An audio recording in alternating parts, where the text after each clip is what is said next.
Hello, everybody. We're going to start the panel for today. Let me introduce myself. My name is Herve Larren. I'm a senior advisor with Horizen Labs, and welcome to the Bitcoin Metaverse Ecosystem panel. This is our first stop on our roadshow. So Korea is our first stop with the team of Life Beyond Studios and Animoca brands. Next stop next week in Singapore, followed by Dubai mid-October. And without further ado, I would like to have an introduction of our three panelists for today. Rob? Hi, everyone. Sounds good. Okay, I'm Rob Viglione. I am CEO of Horizen Labs.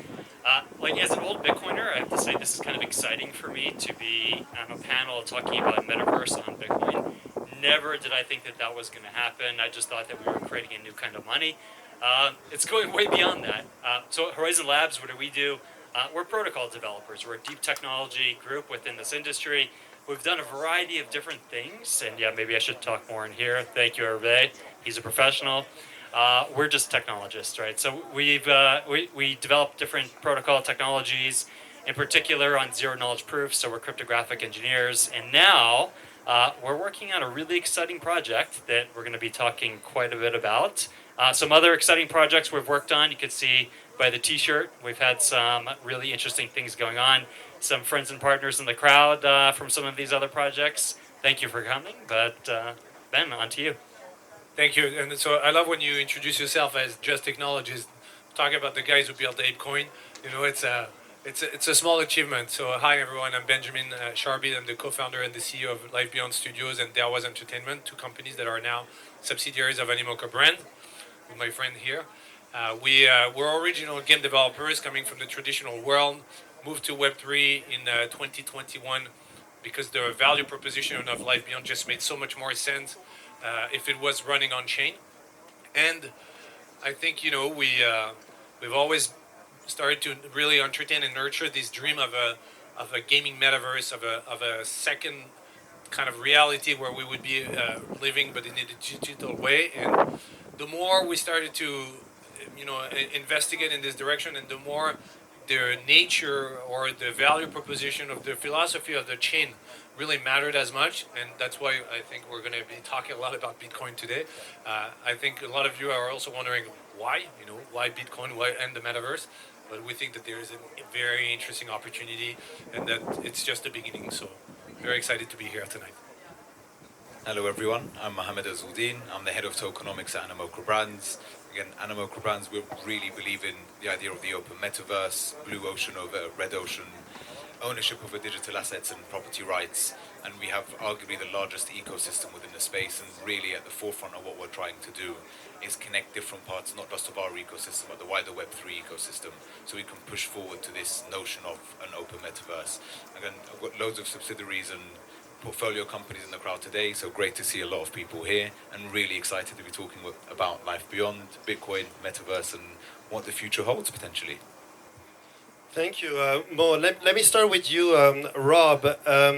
So Zen Token, Horizen Labs, these have been projects that you've been working on for years, but a lot of people in the crowd will know you as the partner of Yugo Labs and the creator of ApeCoin. Can you let us know a little bit more about how did this came about and how this, working on the biggest token launch in the world, what kind of experience and learning did Horizen Labs got from that? A ton. I have to say we've probably the biggest experience we got was how to be professional in an industry that's brand new, and for the entrepreneurs out there, and for maybe for the people that are kind of dabbling in Web3, or you have a favorite protocol, maybe you're on DeFi apps and so forth. You may not see all that sausage being created under the hood. There's a lot to it, right? And like when you're in the technology side of the industry, or you're deploying a token that just happens to be like a very valuable one, like what we did with ApeCoin. It was the professionalism that mattered, and being able to coordinate across the entire spectrum of the industry, from having amazing legal support, right, to understanding how to launch on centralized exchanges and decentralized exchanges at the same time, and creating markets for things that are going on. Not us, but creating an ecosystem and being part of that and seeing that ecosystem explode is just huge, right? So anyway, for me, it was a big lesson of taking something from idea, to with an amazing community to an ecosystem that just kind of took off on its own, was really humbling. Benjamin, you started your career as a banker, then you work in one of the most famous game in the world, and then became an entrepreneur, built a company, ended up selling it to Animoca. Can you walk us through your journey from where you started to where we are today? So I'm going to try to do it quickly, then, because of course a lot of things happen. But the origin of all of this, of course, is gaming. I was a big gamer since I was a child, and a lot playing online games. I became an esport player when I was in high school, back in the days at the very beginning of esport. But it was very hard to convince my parents that I would make a living out of it. So of course they were completely wrong. Same with myself. But the rest is history. Started my career as an investment banker, working in a large US bank. But I had a chance, which was that one of my clients was Ubisoft. And so I met Yves Guillemot, the CEO, this way, told him a little bit about my story, and that's what led me to join Ubisoft, mostly to do strategic planning and take the lead of the strategy of the online games division. But what was very interesting was that Ubisoft, even though it was already a 13,000 people company, always had this very strong entrepreneur DNA, and really gave me a lot of opportunities. And from being a banker, I ended up being one of the game directors of Assassin's Creed. So completely, embracing a new life and a new career. Obviously, Wait, what's that? Didn't happen overnight, huh? and that was a few years ago now. And if you realize after all that actually all of this started to make sense, I was really focusing on bringing multiplayer gameplay and online communities and services to the AAA franchises over there. And then eventually I just became insanely passionate about the metaverse. Way back before it was a popular topic, which was not always very easy. It started really in 2014 for me. And one thing led to another with the development of Life Beyond, and with Darewise Entertainment first, to start building technology for the metaverse, and that we eventually would be able to, which is the case now, to utilize for the development of Life Beyond. And then an important step was when I met Sébastien Borget from Sandbox, who really kind of opened my eyes, I must say, to what was happening with NFTs and Web3. Before, blockchain was mostly like a technology that was not really necessarily, providing so much value, because I was really only seeing one side of it. And then when I started to understand smart contract, the opportunity to run, programs in a permissionless way, in a, programmability, composability, that all of a sudden it opens so many opportunities from a game experience standpoint. And that's what led to the meeting with Yatsu back then, which, as you all know, Yat is very inspiring and very easy to. He's very accessible, and also he has this ability to convince you. And that's what led us to join the ranks of Animoca brand and work with fantastic people now. And more, let me turn it to you. How does one become a head of tokenomics? What is the process to arrive at in such a new industry? And then as a follow-up, what does a day for you look like? With a portfolio of 450 companies, does everybody call you to have idea on how to launch token? How does that work? The first one I'm still trying to figure out myself. So when I actually get an answer, I'll let you know. But fundamentally, what does a day look like in the role of a head of tokenomics? Well, part of it is the management side of things, but I think, which is boring, so we won't get into that. Really, it's looking at how we can assist and help our subsidiaries, our portfolio companies, and going from that 0 to 1 fundamentally. And it's what Rob spoke about earlier. How do you take an idea and make it a reality? And that's really where the fun is. And a lot of the members of my team, they say we have the best job in the world, because we get to leverage all of our knowledge within the crypto verse, so to speak, within technology, within being degens, within just all the different layers that exist within Web3, and how can we apply that to make something that's sustainable, allow something that's going to grow over time. So a day, it might look like, for example, with Life Beyond, how can we onboard players in a Web2 manner, but also onboard players in a Web3 manner and have a complete bifurcation, but allow a seamless transition? Which is a great question because there's so many people trying to go for that solution, and we think we found a solution to that. So there's interesting things like that. We also work with projects like Sandbox who have live tokens, and we're understanding where the product is at. And fundamentally, the way we see tokenomics is as an onion, and there's multiple layers to this onion. And it really depends on which layer you're at when you're having these discussions. Other aspects, again, similar to Sandbox, are Open Campus, which we recently launched in March, which is our education protocol. Super interesting as well. It's how can we leverage the power of blockchain, the power of NFTs, to start onboarding Web 2 masses into Web 3.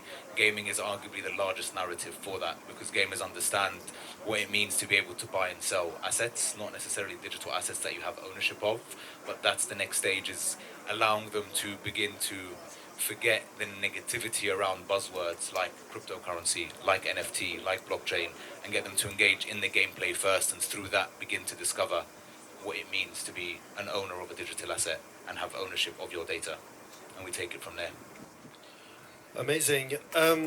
Rob, one of the stories that I always enjoy hearing from you is how you discovered Bitcoin, because not a lot of people know, but Rob was in the U.S. Army, and he actually discovered Bitcoin when he was based in Afghanistan.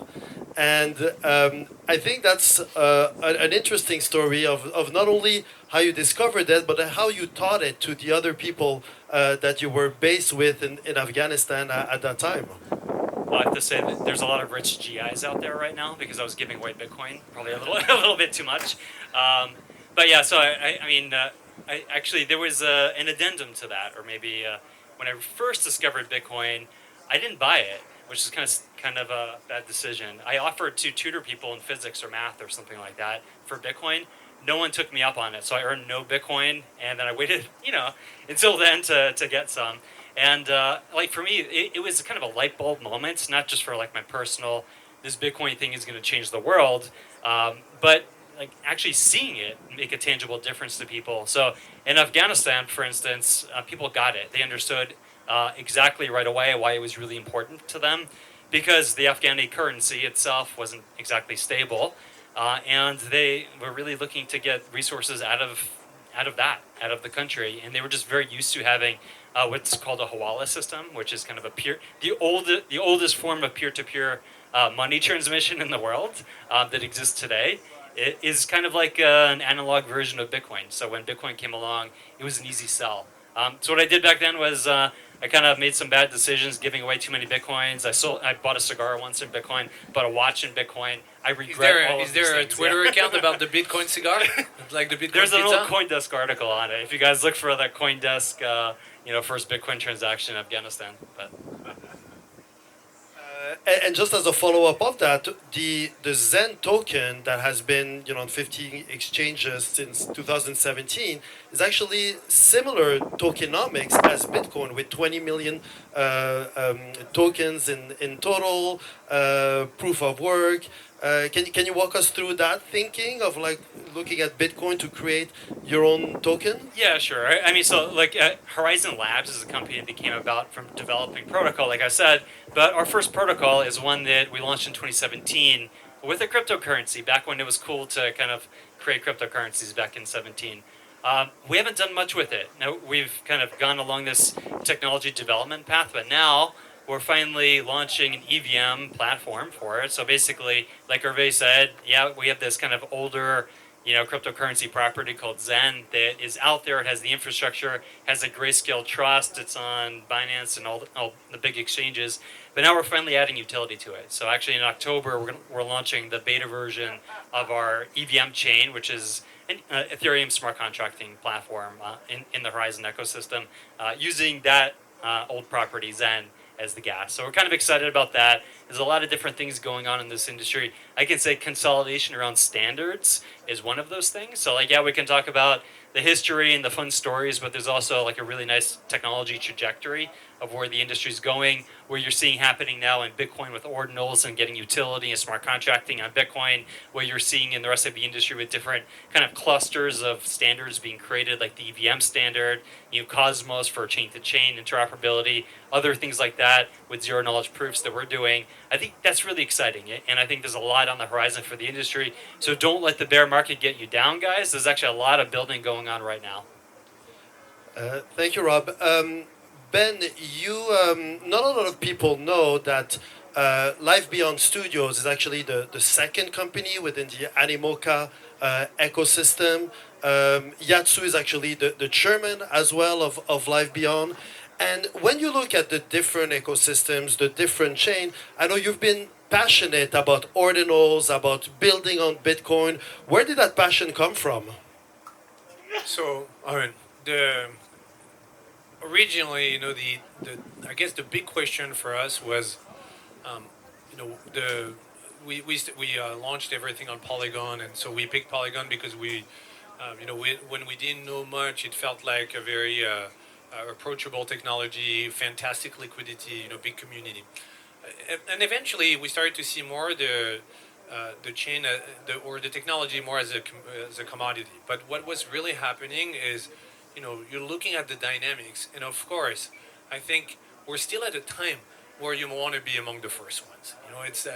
I think we're all a little bit chasing right now where are the opportunities where we can kind of make history by being the first mover and really taking a position and being a big contributor to a growing community.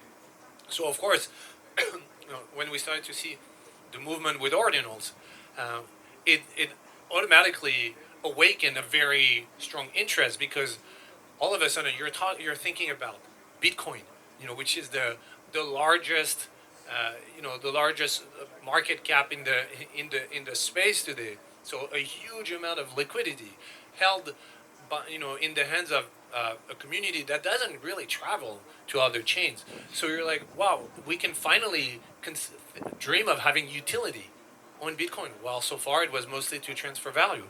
So the ordinals really kicked off this thing, and then BRC20 happened. So I think for those who have been in this space for a long time, it started to feel like, wow, it's a little bit like 2017 with Ethereum. When there's almost zero infrastructure, but a lot of interest, some really interesting people pushing for things to happen, and it's really interesting to kind of see the same dynamics right now. So that's really what triggered it.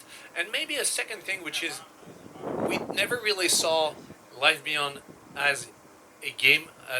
Like our end game was never to build a game. The game is more of the gateway to enter into this type of experience that would more have a major impact on your life, a digital reality where you could have a job, where you could live a meaningful existence. So when I think of Bitcoin, because of what it represents, the original value proposition of decentralization, I really see lifestyle. I see something that can have a major impact on people's life, and that was also the promise of Life Beyond. So all of a sudden, things started to, we started to connect the dot and feel like, wow, this would make a lot of sense. Now, still a lot to do before we can get there. Mo, when portfolio company calls you, like Ben, and he says, listen, I love the Bitcoin narrative, I think there is something there. As head of tokenomics for Animoca brand, what's your immediate reactions? Are you saying he ran away? No. Are you saying great idea, let's go for it? Are you saying, well, we have to be cautious? How do you see it from your lenses? There's two reactions. There's your instant gut feeling, and my gut isn't often wrong. So the gut feeling was, this makes a lot of sense. But then there's also, what can this actually look like, given the point that was made earlier? This felt like Ethereum in 2017 when we looked at the rise of ordinals, the rise of BRC20s. So there was the, like from an information standpoint, what information is out there to sort of aid us in making a decision as to whether this makes sense or not. And the information we saw is that there's actually been a rise in transactions month on month, barring last month, in terms of BRC transactions. Ordinals, the narrative around them has really taken off. When we think of ordinal theory, it really is, it was again suggested by a guy based on the block order that Satoshi's are minted. And that was it, but that was enough to inspire a new generation coming forward. And then the more thought we looked into it, it's, if we put NFTs aside for a moment, fundamentally, a lot of the first token that people buy really is either Bitcoin or Ethereum. And there are a lot of Bitcoin holders out there. So when you look at how can we onboard the masses or the next generation of holders into an ecosystem, there are all of these Bitcoin holders out there, maybe not necessarily the whales, but the normal average guy, like your person in Afghanistan, in Venezuela, where they hold Bitcoin because that's the way they need to transact, and they want to enter an experience, so it's not just this value proposition that's there for a transfer of value, but how can I leverage this value to do something meaningful? And that's when the penny dropped for me, just like, why is no one else doing this? This is an amazing opportunity, and with the collaboration between Horizen Labs, Animoca Brands, Life Beyond, and a different brain power being put towards this, is like, there's actually the team behind this that can make this successful. So it really was, the gut says yes, what does the mind say? Is there alignment? The alignment was there, let's fucking go. Amazing. Rob, when large companies like Hugo Labs or Animoca, and come and you have the discussion about, okay, we're gonna do this. This can be potentially billions of dollars of value. What is the most stressful elements that comes in? Well, you're responsible for a lot of the success of some of these tokens.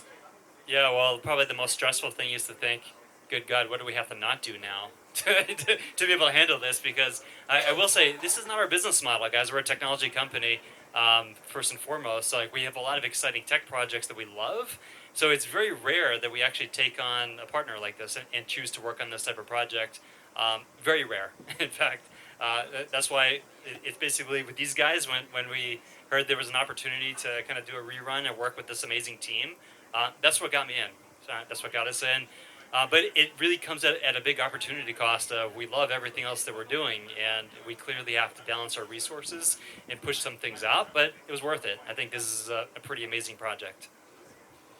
Ben, you're starting your roadshow. You're meeting a lot of people from the Bitcoin ecosystem. You're building a community around that.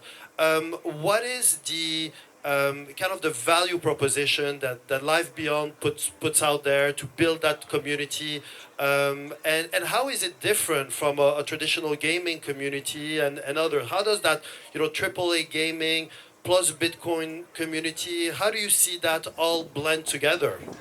I think overall, we all support here the narrative that gaming will be one of the key drivers to mass adoption. The reality is that we first need to build these really high quality experiences, and this is really why we're what we're trying every day to deliver with Life Beyond, and I know we're getting close to that. Very exciting.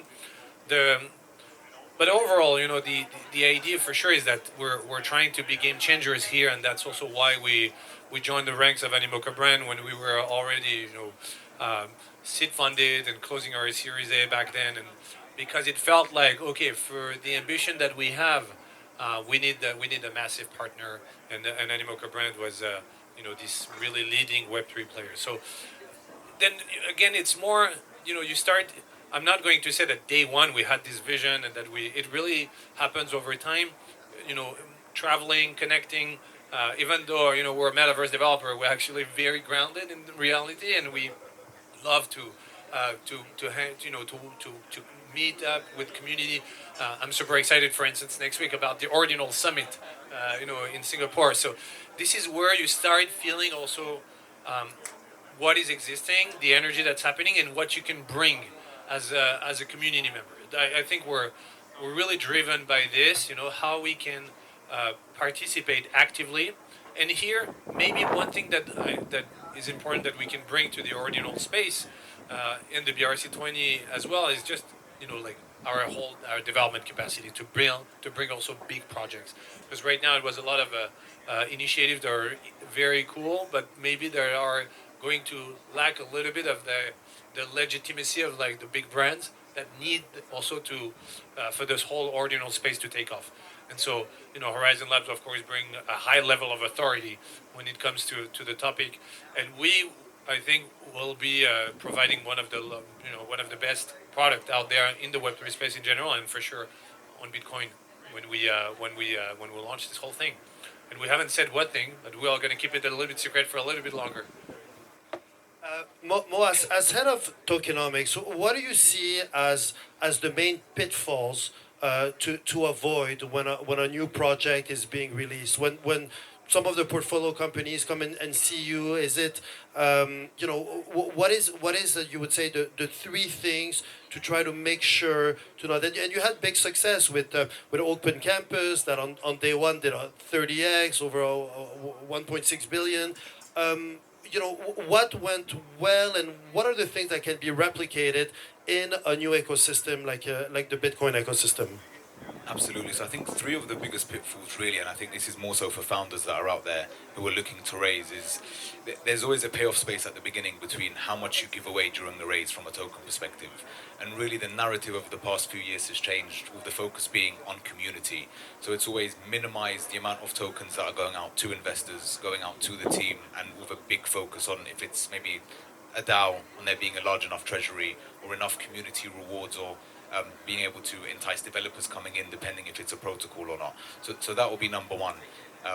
The second aspect is we talk about all of these different buzzwords in the space, but fundamentally, without a community, without utility, without a narrative, it becomes very difficult for something to be sustained. The amount of graphs that we see where it's wee and it doesn't wee and it doesn't recover. It's happened time and time again because there's a lot of hype at the beginning. No one wants to be anyone's exit liquidity, especially not in a bear market. And I guess number three is you have to be at one with the rest of the team. As a founder, you really have to be open to feedback. You have to be open to criticism. You have to be open to listening to other people's ideas and trying to have a well-rounded view, because there's a lot of opinions in crypto, but fundamentally there isn't a right opinion. It's a payoff space. So trying to understand where the payoff is and what you're comfortable with giving. And there's always this short-term versus long-term. Do we raise X amount now to make sure we have enough runway? But in doing so, we're sabotaging, back to the first point, we're sabotaging what we can do with the community, because once unlocks to tokens happen, it wrecks the token price. So these would be my top three suggestions. I guess things that have been done right is with Open Campus, and I guess with ApeCoin as well. And I'll give two different examples. ApeCoin, it really set the way from how can we build up a community given NFTs, and we don't need to go into the history of that. But what we have seen is when you create a brand new IP from scratch and there's this air of exclusivity around it, people want in. It's in human nature. If we want to FOMO in, and I hate to use buzzwords, but FOMO was part of the big reason for ApeCoin's success at the beginning. But what sustained the token price really is the emergence of the DAO and the way that there's been decentralized or progressive decentralization over time, and how the number of ApeCoin holders has actually gone up over time as well. So there's a big learning there. In terms of Open Campus, it's this idea of being first to market as well. So education is massive. Education is also one of the oldest, almost rooted institutions, so it's one of the most difficult to shake up. So how can we leverage blockchain and Web3 to be able to do that? Which is a great question, and it's me, having been a teacher in a previous life for 10 years, I've seen a lot of the pitfalls and a lot of the challenges and bureaucracy that exists within education. So it's starting off with students, it's starting off with teachers, it's starting off with different edtech companies, with schools and the different learning establishments, of how we can do something together to genuinely innovate and to start having change that progresses over time. Rome wasn't built in a day is a saying I find myself saying more and more. So it's about how can we learn from other people's mistakes, and how can we also take lead and take charge in leveraging what we know, and also acknowledging that we don't know everything, and being open to the concept of it's fine to make mistakes. We need to make mistakes to learn, but it's making sure you learn quickly, you iterate, and you keep pushing forward and moving forward, and being open and honest with your community in doing so as well. Thank you, Mo. And Ben, maybe last question of the evening. How do you, if you had one request to make to the audience to be part of this project, what would it be? How does the audience get to be involved in what Life Beyond is building? So right now, it's still a bit early to to invite you, other than joining our socials, where we of course iterate a lot, but in a funny way, maybe surprising, we went a little bit. We started to downplay a little bit of this daily interaction with the community that we used to have, because I think of course you need a community, and this is a no-brainer, but you also need to build your product. And I think this was a little bit the problem of what happened over the past 12 months, maybe even more. And we made the same mistake. We were so focused on our engaging with our existing community that it was also a big distraction from building a product. And what we've really changed over the past 2 months was to say, hold on, now everybody wants the product.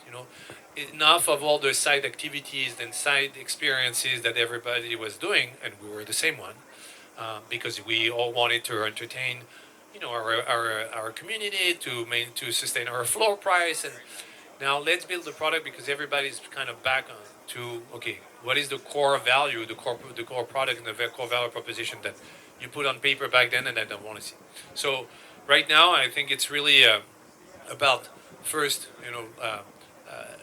of course, keeping you updated with what we're doing, but what will come soon, when we'll have announced a bit more what we're doing together, will be really about more participating to an ecosystem that will go way beyond Life Beyond, but more towards really participating and developing this whole ordinals and BRC20 ecosystem, where honestly, it's what is insane is to see that you already have $300 million worth of sales of ordinals, that it generated $50 million of fees for the network, but that it's still a very like a desert from a technology standpoint, from a toolkit standpoint. So there is so much to do, so much to build from a community technology. So yeah, I invite everyone who's interested to join us, and we can talk about it, because everything that we're going to do, a lot or most of the technology that we're going to build, for sure, we're going to give it back to the network. And that's really what we're after, is how we really manage, because we have more capacity maybe than some of others, financially, maybe also from an expertise standpoint, how together we can kind of pump this network and really provide it with the tools that it needs to grow. Amazing. Well, with this last word, thank you so much for participating in this panel, and thank you everybody for attending. Thank you. Thank you.